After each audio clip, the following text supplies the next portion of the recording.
मेरे प्यारे YouTube के सभी साथियों, आप सबका आपके अपने YouTube चैनल शहर हैप्पीनेस संस्कृत एजुकेशन में हार्दिक स्वागत है, अभिनंदन। आज हमारा महत्वपूर्ण टॉपिक है, मुगल काल से रिलेटेड है, जो पढ़ रहे हैं हम शाहजहाँ। प्यारे साथियों, मैं आपको एक महत्वपूर्ण सूचना देने जा रहा हूँ। इस वीडियो के बाद में हम आपके सामाजिक विज्ञान से संबंधित बहुत ही महत्वपूर्ण 20 प्रश्नों का एक संग्रह आपके सामने लाएंगे। तो आप लगातार वीडियो देखते रहिए। अगले वीडियो के अंदर आपको 20 महत्वपूर्ण प्रश्नों का संग्रह मिलेगा, जो आपकी सेकेंडरी बोर्ड सामाजिक विज्ञान में बहुत ही उपयोगी सिद्ध होगा। तो आइए हम पढ़ते हैं। आज हमारा चैनल का टॉपिक है शाहजहाँ। शाहजहाँ, तो सबसे पहले हम शाहजहाँ के बारे में पढ़ते हैं। शाहजहाँ जहांगीर और जगत गोसाई का पुत्र। अब जहांगीर का जन्म 5 जनवरी 1592 को शाहजहाँ का जन्म हुआ था। मारवाड़ के मोटा राजा उदय सिंह की पुत्री जगत गोसाई और पिता जहांगीर थे। आगे से माता का नाम जगत गोसाई, पिता जहांगीर, जन्म तारीख 5 जनवरी 1592 को। इनके बचपन का नाम खुर्रम था। इनकी शादी अर्जुमंद बांधो बेगम, यानी जो इतिहास में मुमताज़ महल के नाम से प्रसिद्ध हुई, आसिम खां की पुत्री थी, जिसके साथ 1612 ईस्वी को शाहजहाँ का विवाह हुआ था। अब शाहजहाँ जिस समय जहांगीर शासक थे, उस समय मैंने आपको बताया था जुंता गुट यानी नूरजहाँ गुट था। तो नूरजहाँ गुट ने क्या किया कि जो अपने दामाद थे शहरयार, क्या नाम था, शहरयार, जो खुसरो के पुत्र थे, उसका उन्होंने साथ दिया और उसको शासक बनाने के लिए दावेदारी पेश की। तो खुर्रम यानी शाहजहाँ नाराज हो गए और उन्होंने 1623 ईस्वी में शासन के खिलाफ विद्रोह कर दिया था। अब सिंहासन यानी हमारे शाहजहाँ कब शासक बने थे कि 1627, जिस समय 1627 को जहांगीर की मृत्यु हुई थी, उस समय शाहजहाँ दक्षिण में सूबेदार थे। लेकिन उसी समय दाऊर बख्त, जो खुसरो का पुत्र था, दरबारियों ने उसको शासक बना दिया था। तो जहांगीर के पुत्र शाहजहाँ ने दाऊर बख्त की हत्या की, दाऊर बख्त की हत्या कर दी, यानी उसको बल्ली का बकरा बनाया गया बेचारे को, और उसकी मौत हो गई थी। यानी शाहजहाँ ने दाऊर बख्त की हत्या करके 4 फरवरी 1628 को आगरा में अपना राज्यारोहण कराया। यानी राज्याभिषेक कब हुआ शाहजहाँ का? 4 फरवरी 1628 को आगरा में हुआ था।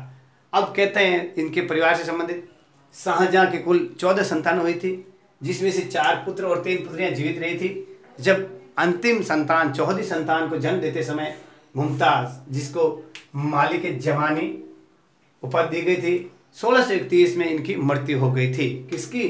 शाहजहाँ की पत्नी मुमताज़ की। और इसकी याद में आपको पता है दुनिया में प्रसिद्ध ताजमहल का निर्माण शाहजहाँ ने अपनी बेगम मुमताज़ महल की याद में ताजमहल का निर्माण करवाया था। अब इसके शासनकाल में कौन कौन से विद्रोह हुए मैं आपको विद्रोह के बारे में बताना चाहता हूँ। सबसे पहले शाहजहाँ के साम्राज्य में 1628 ईस्वी को झुंझार सिंह बुंदेला, कौन? वीर सिंह बुंदेला। वीर सिंह बुंदेला के बारे में आपको जानते हो, जिसने किसकी हत्या की थी? हैं, अब्दुल रहीम खान खाना के पिताजी के साथ उनके दोस्त थे, तो उन्होंने अब्दुल रहीम खान खाना की क्या करवा दी थी? हत्या करवा दी थी। तो झुंझार सिंह बुंदेला, जो वीर सिंह बुंदेला के पुत्र थे, उन्होंने शाहजहाँ के विरुद्ध विद्रोह कर दिया था। लेकिन इस विद्रोह को अब्दुल्ला खान, जो शाहजहाँ के मंत्री थे, सेनापति थे, उन्होंने इसको दबा दिया और थोड़े समय बाद झुंझार सिंह बुंदेला ने उनकी अधीनता स्वीकार कर ली थी।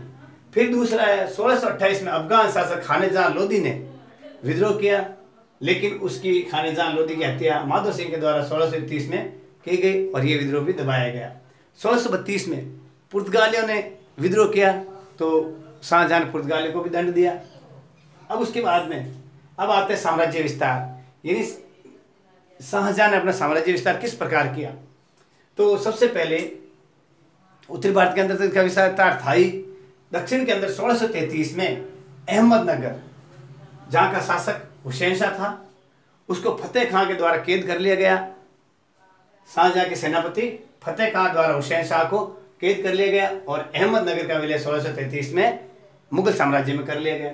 1636 में गोलकुंडा के शासक कुतुब शाह थे, इनके द्वारा अधीनता स्वीकार कर ली गई और यहीं से जो एक फारसी व्यापारी थे कुतुब शाह के साथ मीर जुमला, जिसने मुगलों का साथ दिया और इन्होंने कोहिनूर हीरा शाहजहां को भेंट किया था।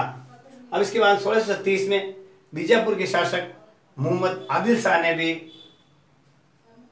शाहजहां की अधीनता स्वीकार कर ली गई 1636 में ही। 1633 में अहमदनगर, 1637 में गोलकुंडा और 1636 में बीजापुर के आदिल शाह ने भी अधीनता स्वीकार कर ली गई। अब इसके बाद में साम्राज्य के विस्तार में उत्तर पूर्व में अफगान तक था, लेकिन 1648 में अंतिम रूप से कंधार इनके हाथ से निकल गया। 3 प्रयास भी किए थे असफल, लेकिन वो सफल नहीं हो पाए। अब ये जो मैं आपको महत्वपूर्ण बात बताने जा रहा हूँ, उत्तराधिकारी युद्ध। उत्तराधिकारी युद्ध क्या होता है? शासन सत्ता प्राप्ति के लिए अपने ही परिवार में जो युद्ध होता है, यानी उत्तराधिकारी बनने के लिए जो युद्ध होता है उसे उत्तराधिकारी युद्ध कहते हैं। इस युद्ध से संबंधित 2 विदेशी थे, इसके शासन सत्ता जो शाहजहां की शासन सत्ता के संबंधित इन्होंने विस्तृत वर्णन किया था। फ्रेंच का था बर्नियर टेवेनियर और इटली का था मनुची। परीक्षा में प्रश्न पूछा जा सकता है कि कौन 2 विदेशी जिसने शाहजहां के शासनकाल का वर्णन किया था? फ्रेंच का था बर्नियर टेवेनियर और इटली के थे मनुची। अब अपन पढ़ते थे उत्तराधिकारी युद्ध। उत्तराधिकारी युद्ध के अंदर क्या है? शाहजहां को शासन की सत्ता से हटाकर उनके पुत्रों के मध्य आपस में युद्ध, और जो विजेता पुत्र हुआ औरंगजेब का शासन सत्ता स्थापित होने तक का जो युद्ध हुए उनमें अपन उत्तराधिकारी युद्ध कहते हैं। सबसे पहले देखो उत्तराधिकारी युद्ध हुआ था 1657-58 में। शाह सुजा, यानी शाह सुजा ने क्या किया? बंगाल के अंदर जो सूबेदार था उसने बंगाल में अपने आप को मुगल साम्राज्य का शासक घोषित कर दिया, और उसी समय गुजरात के अंदर जो मुराद था गुजरात का शासक, उसने भी अपने आप को मुगल साम्राज्य का सम्राट घोषित कर दिया गया था। उस समय औरंगजेब दक्षिण के अंदर सूबेदार था, लेकिन औरंगजेब शांत रहा, उसने कुछ भी नहीं किया। सबसे पहले महत्वपूर्ण याद आता बहादुरगढ़ का युद्ध। तारीख लिख लो, बहादुरगढ़ का युद्ध 14 फरवरी 1658 को, 14 फरवरी 1658 को शाह सुजा और शाही सेना के बीच में हुआ था। पहला युद्ध बहादुरगढ़ का युद्ध शाह सुजा और शाही सेना। शाही सेना का समर्थन किसने किया था? सुलेमान सिखो और जय सिंह ने। तो शाह सुजा हार गए और सुलेमान सिखो और जय सिंह की शाही सेना जीत गई थी पहले, यानी बहादुरगढ़ के अंदर शाही सेना जीते थे।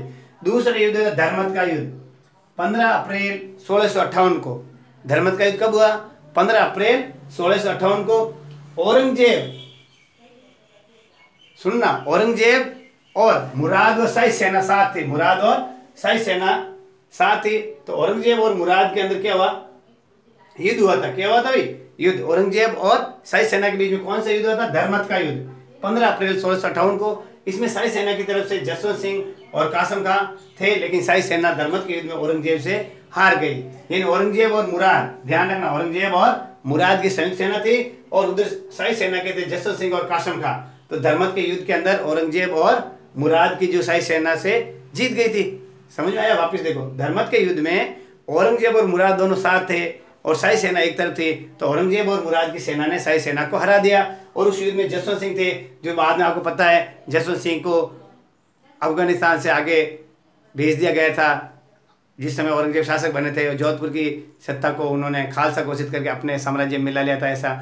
और फिर उसके बाद उनके वो पुत्र वो थे, वो इतिहास भी आपको जब मारवाड़ का इतिहास पढ़ेंगे तो उसमें विस्तृत से बताएंगे। अब उसके बाद में होता तीसरा सामगढ़ का युद्ध, 29 मई 1658 को। 29 मई 1658 को। ये किसके बीच में हुआ भाई? औरंगजेब और मुराद की संयुक्त सेना ने दारा सिखों को, किसको हराया था? दारा सिखों को हरा दिया था। ध्यान रखना, 1658 में 29 मई को जो सामगढ़ का युद्ध हुआ, औरंगजेब और मुराद की संयुक्त सेना ने दारा सिखों को हरा दिया। और उसी समय शाहजहां को आगरा के दूर के अंदर कैद कर लिया गया था। प्रश्न पूछा जा सकता है, शाहजहां को किस युद्ध के दौरान आगरा में कैद किया गया था?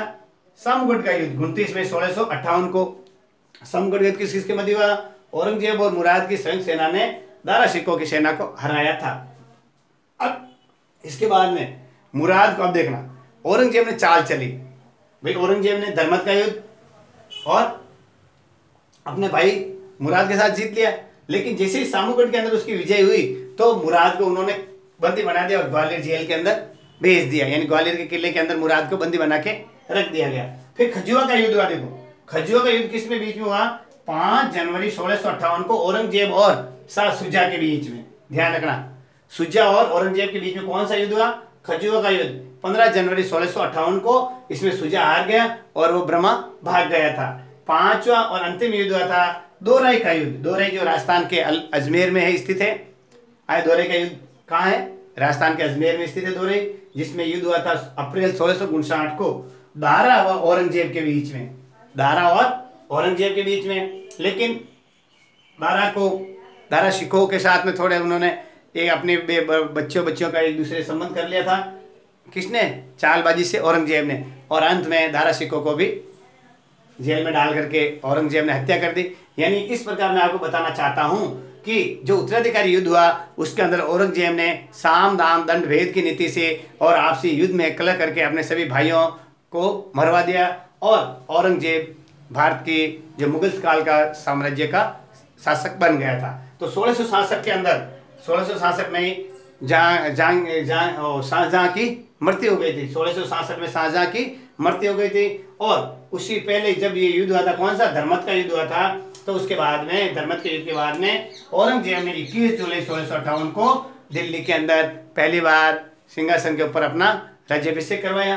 लेकिन जब पूरा क्या उत्तराधिकारी युद्ध समाप्त हो गया तो उसने विधि विधान से पूरा 5 जून 1659 को पूर्ण रूप से साम्राज्य के ऊपर अपना अधिकार स्थापित किया और पुनः राज्याभिषेक करवाया। तो इस तरह मैंने आपको बताया शाहजहां के बारे में। तो शाहजहां के बारे में प्रश्न बन सकते हैं, शाहजहां के माता पिता कौन थे? आगरे के किला का निर्माण किसने करवाया? कोहिनूर हीरा शाहजहां को किसने भेंट दिया? और इसके बाद में दक्षिण में शाहजहां की क्या नीति थी? उत्तराधिकारी युद्ध कौन कौन से हुए? इस प्रकार आपके महत्वपूर्ण प्रश्न इसमें बन सकते हैं। छोटा प्रश्न बन सकता है कि धर्मत का युद्ध किन किन के बीच में हुआ? धर्मत का युद्ध औरंगजेब और मुराद की संयुक्त सेना ने शाही सेना को हरवाया था। ये बन सकता है सामूगढ़ का युद्ध किसके बीच हुआ? कि औरंगजेब और मुराद की संयुक्त सेना ने दारा सिखों को हराया। अब बन सकता है दोरई का युद्ध कब हुआ? अप्रैल 1659 को। इस प्रकार मैंने आपको ये पूरा शाहजहां के बारे में बताया। अगले टॉपिक के अंदर आपको बहुत ही महत्वपूर्ण 20 प्रश्न बताए जाएंगे, तो आप पूरे वीडियो को अंत तक देखें। नमस्कार।